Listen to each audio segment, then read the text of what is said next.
Life cycle fund ये एक brand new category launch की है आज सेबी ने म्यूचुअल फंड्स में।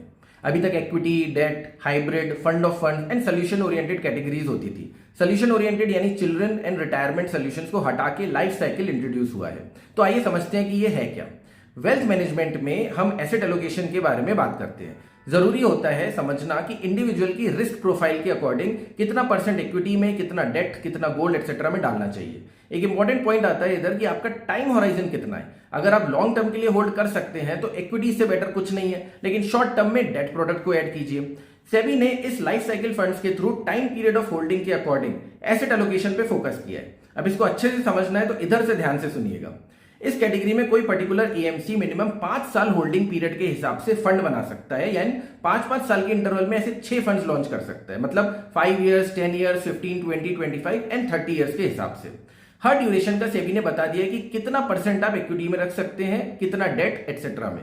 अब इंटरेस्टिंग बात आती है कि जैसे जैसे टाइम ऑफ मैच्योरिटी नजदीक आता है, फंड मैनेजर को मैंडेट के हिसाब से एलोकेशन इक्विटी से घटाकर डेट की तरफ बढ़ाना होगा। For example, for a 30 year maturity fund 2026 में लॉन्च हुआ, मतलब 2056 में मैच्योरिटी होगी।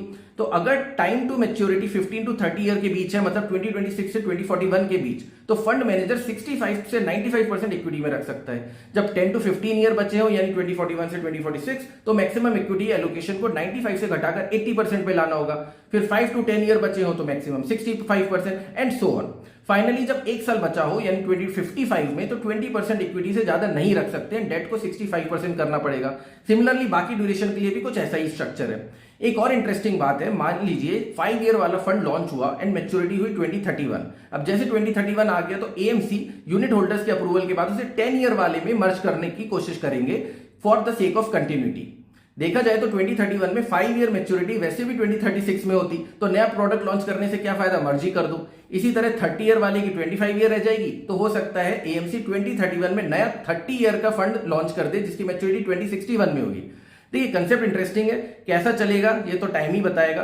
किसी एक एएमसी को लॉन्च करने देते हैं, जब करेगा तब स्टडी करेंगे कि क्या करना है। बट एक बात तो है, सेबी क्रिएटिव होता जा रहा है। पहले एसआईएफ लॉन्च किया और अब ये। आप कमेंट में बताइए आपको ये प्रोडक्ट कैसा लगा। कुछ क्वेश्चन हो तो पूछिए, मुझे होप आया तो मैं इसको आंसर करूंगा।